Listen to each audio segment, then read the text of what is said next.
નારદ કેવા કેવા પુષ્પો શંકર ભગવાનને અર્પણ કરવાથી કેવું ફળ મળે છે એવું હું તમને કહું, આપ સાંભળો. શંકર ભગવાનને પુષ્પો બહુ પ્રિય છે. આ શ્લોક બ્રહ્માના મુખમાંથી પ્રગટ થાય છે. નારદને કહે છે, હે નારદ, કમલે બિલ્વ પત્રેશ્ચ શત પત્રેસ્તથા પુનઃ શંખ પુષ્પે તથા દેવં લક્ષ્મી કામોર્ચયે શિવં લક્ષ્મી કામોર્ચયે શિવં. જે માનવને લક્ષ્મીની કામના હોય તેના માટે ભગવાન શંકરને કમલના પુષ્પો અર્પણ કરો. વિષ્ણુ ભગવાને કમલ પુષ્પોથી શિવની પૂજા કરી છે. સહસ્ત્ર કમલ મેં હો રહે ધારી કે નહીં પરીક્ષા તવે પૂરા હરિશ્રે સહસ્ર. ભગવાન વિષ્ણુએ કમલ પુષ્પો મહાદેવને અર્પણ કર્યા છે. બિલ્વપત્ર, શતપત્ર, શંખ પુષ્પ મહાદેવને અર્પણ કરવાથી લક્ષ્મીની કામના પૂર્ણ થાય છે, સંપત્તિની પ્રાપ્તિ થાય છે. એક શંખ પુષ્પ શંકર ભગવાનને અર્પણ કરો તો એક અશ્વમેધ યજ્ઞ કરવાનું ફળ મળે છે. એક બિલ્વપત્ર મહાદેવને અર્પણ કરો તો 3 જન્મોના પાપ પૂરું બિલ્વાષ્ટક છે. જે માનવ બિલ્વપત્ર, શતપત્ર, કમલ પુષ્પો શિવને અર્પણ કરે છે, લક્ષ્મી કામના પૂર્ણ થાય છે. સર્વ કામ ફલમ દિવ્યમ શંખ પુષ્પે. પુષ્પો એક શંખ પુષ્પ છે. આપને સૌને ખબર હોય તો બાળકોને પાવા માટે શંખ પુષ્પી આવે છે, ઔષધિ. તે શંખ પુષ્પ છે. શંકર ભગવાનને બહુ જ પ્રિય છે. અર્પણ કરો. મહાદેવને બહુ જ વાલા છે. અનેક પ્રકારના પુષ્પો શિવને અર્પણ કરવા. શિવ પુરાણની અંદર બહુ જ વિવિધ પ્રકારના પુષ્પોનો મહિમા વિસ્તારથી બ્રહ્માએ નારદને કહ્યો છે. હે નારદ, આયુ કામ માટે દુર્વા, ધ્રુવ અર્પણ કરો. પુત્ર કામ માટે ધતુર પુષ્પ શંકર ભગવાન અર્પણ કરો. આ કોઈ સામાન્ય દેવ નથી બોલતા, ખુદ બ્રહ્મા કહે છે. અને બ્રહ્માનું કહેલું કઈ જુઠ્ઠું થોડું હોય છે. આયુ કામો ભવેદ્યો વે દુર્વાપી પૂજન ચરે પુત્ર કામો ભવેદ્યો વે ધતુર કુસુમે. ધતુરાના પુષ્પો શંકર ભગવાનને અર્પણ કરવાથી પુત્ર હિનકર ઈચ્છા કોઈ નિશ્ચય શિવ પ્રસાદથી હોય. કોઈને પુત્ર કે પુત્ર ન હોય ને તો કોઈ જગ્યાએ ભટકવો નહીં. તમે શંકર ભગવાનની પૂજા કરો, શંકર ભગવાનનું અર્ચન કરો, ભગવાન શંકરનું ભજન કરો. પુત્ર કામો ધતુરાના પુષ્પો શંકર ભગવાનને અર્પણ કરો. બ્રહ્મા નારદને કહે છે, નારદ, જે માનવને ભક્તિને મુક્તિની પ્રાપ્તિ કરવી હોય તેના માટે હું આપને કહું છું, ભક્તિ મુક્તિ ફલમ તસ્ય તુલસ્યા પૂજ્યેત્યાદિ અર્ક પુષ્પ પ્રતાપ કંબક તુલસી પત્ર ભગવાન મહાદેવને અર્પણ કરવાથી ભક્તિ મુક્તિની પ્રાપ્તિ થાય છે. કોઈ માણસો એવું બોલે છે કે શંકર ભગવાનને બિલ્વપત્ર અર્પણ થાય, તુલસી પત્ર અર્પણ ન થાય. ભગવાન શંકરના દરબારમાં કોઈ ભેદ નથી, તુલસી પત્ર હોય કે બિલ્વપત્ર હોય. અહીંયા શિવ પુરાણમાં બ્રહ્માજી એમ કહે છે કે નારદ, તુલસી પત્ર શંકર ભગવાનને અર્પણ કરવાથી ભક્તિ ને મુક્તિ. ભગવાન મહાદેવને બિલ્વપત્ર તુલસી પત્રમાં કયો ફરક છે? અર્ક પુષ્પ શંકર ભગવાનને અર્પણ કરો. સુગંધિત પુષ્પો, સુગંધ વગરના પુષ્પો. અરે મહાદેવને કર્ણના પુષ્પો જે અર્પણ કરે છે એને શાંતિ, સંપત્તિ ને સંતાન, ત્રિવસ્તુની પ્રાપ્તિ થાય. અને ભાગ્ય જ કોઈ પાસે 3 વસ્તુ હોય, સંપત્તિ હોય, પુત્ર હોય, શાંતિ ન હોય, સંતાન સંપત્તિ અને શાંતિ ત્રિવસ્તુ શંકર ભગવાનની પૂજાથી પ્રાપ્ત થાય છે. કર્ણના પુષ્પો શંકર ભગવાનને બહુ જ વાલા છે. પછી પીળી કરણના પુષ્પો હોય, ભગવી કરણના પુષ્પો હોય, સફેદ કરણના પુષ્પો હોય, લાલ કરણના પુષ્પો, કોઈ પણ પ્રકારના કર્ણના પુષ્પો શંકરને બહુ જ. તેથી આપણે ગામડામાં જઈએ તો શિવાલયની આજુબાજુ ઘણી બધી કરણો વાવી હોય છે, અને ન હોય તો વાવવી. તમારા ગામનું શિવાલય હોય, આજુબાજુ સુંદર કરણો ફૂલઝાડ વાવો. ભગવાન શંકરને બહુ ગમે. પુષ્પ અર્પણ તેટલા માટે મહિમા ગાયો છે કે માનવને પુષ્પ અર્પણ કરવાની વિધિ જો પૂજા સાથે જોડવામાં આવે તો તે બાને માણસો પુષ્પ છોડ વાવે. શિવાલયની આજુબાજુ પુષ્પોના છોડ વાવવા, કરણો વાવવા શંકરને બહુ પ્રિય છે. કર્ણના પુષ્પો.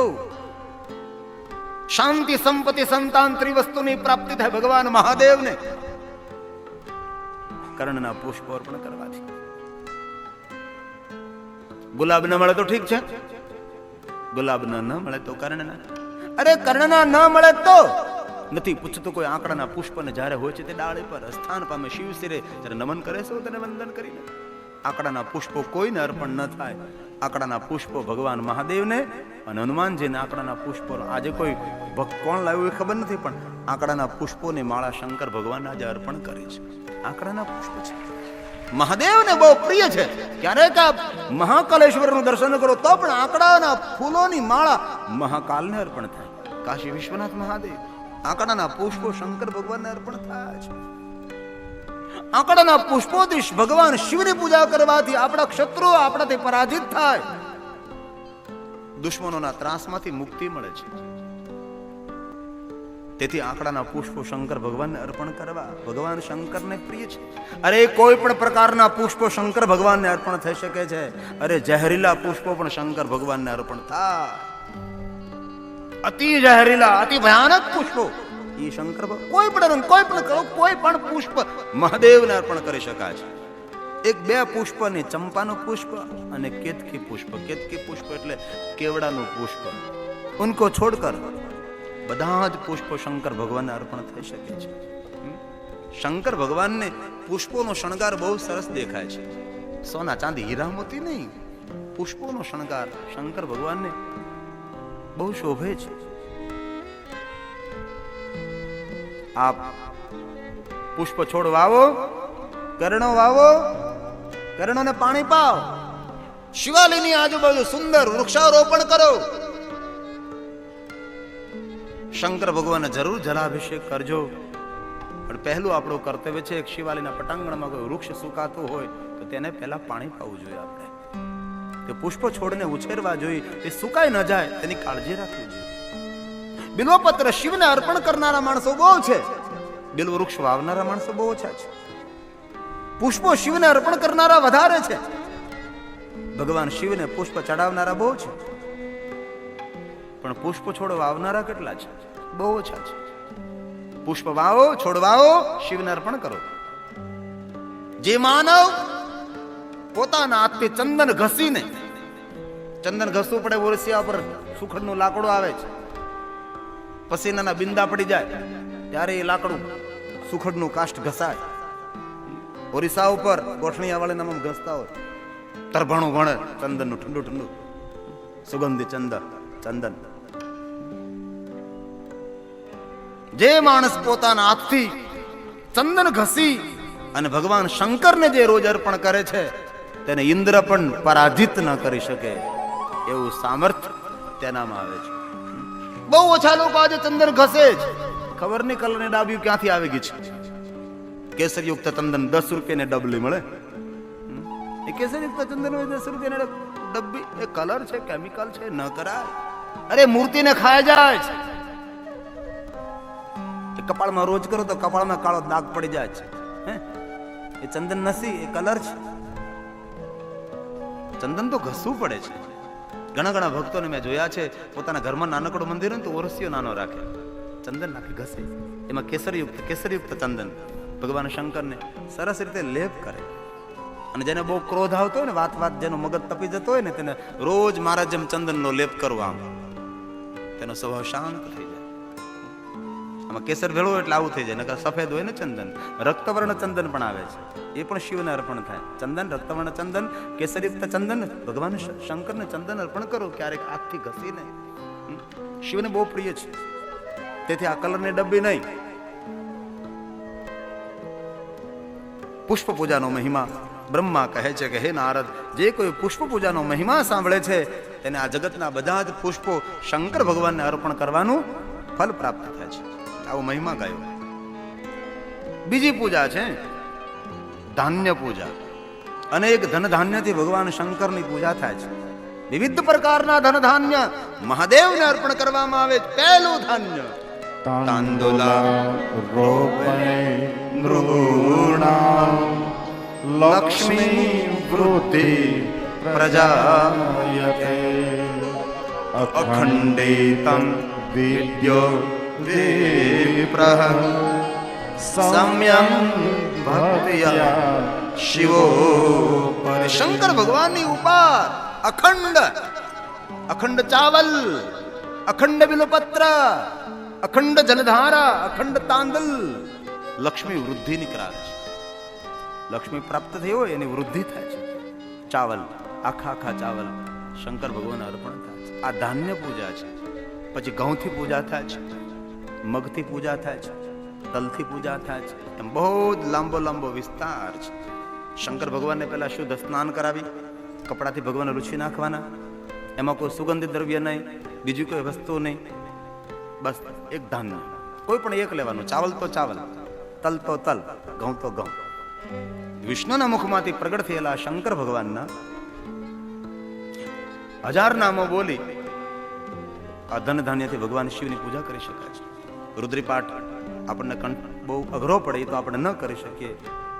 જે સરળ પડે તે, લિંગાષ્ટકો હોય, માનસ પૂજા હોય કે પંચાક્ષર સ્તોત્ર હોય, કાંઈ ના આવડે ઓમ નમઃ શિવાય, ઓમ નમઃ શિવાય એમ પણ ના આવડે મહાદેવ મહાદેવ મહાદેવ મહાદેવ શિવ શિવ, અરે મૌન થઈને ભગવાન શંકર સ્વીકારે, ચિત્તમન ભગવાનમાં જોડાય.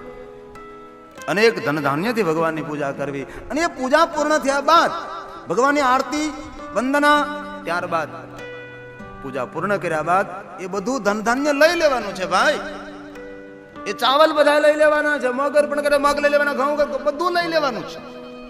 ભગવાનની ઉપર આમ ઢેર થયો હોય, અંદર ભગવાન હોય છે. એ ચાવલ, એ ઘઉં, એ ધન ધાન્ય લઈ લેવાના. પછી એનું શું કરવાનું? ફેંકવાના નથી. ગઈકાલે પણ કહ્યું હતું શાલિગ્રામ સંગાર, ભગવાન શાલિગ્રામને સ્પર્શ કરાવી દો, ત્યાર પછી તેનો પ્રસાદ બને છે. જોજા તપોધન બ્રાહ્મણ અતિત મહારાજ ગિરિપુરી ભારતીય વાનરણ તેરસાગર દસનામ ગોસ્વામી ભાઈ હોય તો એ લઈ શકે, પ્રેમપૂર્વક આરોગી શકે. શિવની ઉપર જે અર્પણ થાય છે એ તપોધન બ્રાહ્મણ, બ્રાહ્મણની એક જાતિ છે તપોધન બ્રાહ્મણ, શિવ મહાપડમાં જેનું વર્ણન છે એ લઈ શકે છે. અથવા એ ન હોય તો ગોસ્વામી સમાજને આદિ જગતગુરુ શંકરાચાર્ય મહારાજ આદેશ અનુસાર તે સ્વીકારી શકે છે. લિંગને પીઠથી દૂર છે કોઈ પણ માણસ લઈ શકે છે. લિંગ ઉપર પીઠ ઉપર અર્પણ થાય તે ધન ધાન્ય લઈ લેવું. તપોધન અથવા દસનામ તેનો સદુપયોગ કરે. એ ન હોય તો એ લઈ ભગવાન વિષ્ણુ, ભગવાન શાલિગ્રામને સ્પર્શ કરાવી તેનો પ્રસાદ બનાવો. આપણે પૂજા પદ્ધતિને થોડી ભૂલભરી કરી નાખી છે. ઘણા લોકો પૂજાની છાબડી બનાવી હોય, તમે અબેલ હોય, ગુલાલ હોય, ભસ્મ હોય, ડબ્બીનું ચંદન હોય, થોડાક ચોખા હોય, થોડા કાળા તલ હોય, એવું બધું હોય. પછી થોડું બધું ભગવાનને ચડાવી. એમ ન હોય. એમ તલ ન ચડાવે, એમ ચાવલ ન ચડાવે. એની આખી પદ્ધતિ છે, એની રીત છે. દક્ષિણ ભારતમાં તો એ જે શિવની પૂજા થાય ધનધાન્યથી દર્શન કરવાય, બહુ દર્શનીય હોય છે, બહુ સરસ. બધું ધાન્ય લઈ લેવામાં આવે છે. તો વિવિધ પ્રકારના ધનધાન્યથી શિવની પૂજા થાય છે, તેને ધાન્ય પૂજા કહેવાય છે. ત્રીજી પૂજા જેને ધારા પૂજા કહે છે, જે વસ્તુની ધાર કરવામાં આવે તેને ધારા પૂજા કહેવાય છે. અહીંયા બ્રહ્મા નારદને એમ કહે છે કે નારદ, જે કોઈ ધારા પૂજાનો મહિમા સાંભળે છે યસ શ્રવણ માત્રણ કલ્યાણમ જાય તેનું નામ. જે કોઈ ધારા પૂજાનો મહિમા સાંભળે તેનું દરેક રીતે કલ્યાણ થશે અને તેને ધારા પૂજા કરવાનું પુણ્ય પ્રાપ્ત થશે.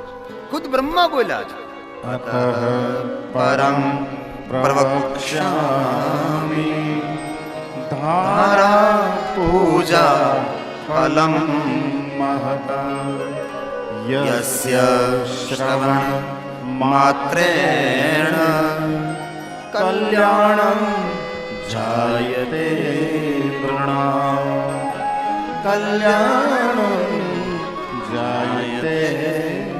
તેમનો કલ્યાણ ન થાય જે કોઈ ધારા પૂજાનો મહિમા સાંભળે છે. જલધારા ભગવાન શંકરને બહુ જ પ્રિય છે. શિવજીના સહસ્ત્ર નામ બોલી અથવા પુરુષોક્ત બોલી, રુદ્રી પાઠ બોલી, મૃત્યુંજય મહામંત્ર બોલી, અથવા આપને જે રીતે યોગ્ય લાગે તે રીતે ભગવાન શિવને યાદ કરતા કરતા આપ જલની ધારા કરી શકો છો. અનેક પ્રકારે ધારા પૂજાનો મહિમા છે. બ્રહ્મા નારદને કહે છે, હે નારદ, આ જગતનો કોઈ પણ માનવ વિષ્ણુના મુખમાંથી પ્રગટ થયેલા શંકર ભગવાનના 1000 નામો બોલી અને જે ઘીની ધારા કરે છે એનો મહિમા કહું છું.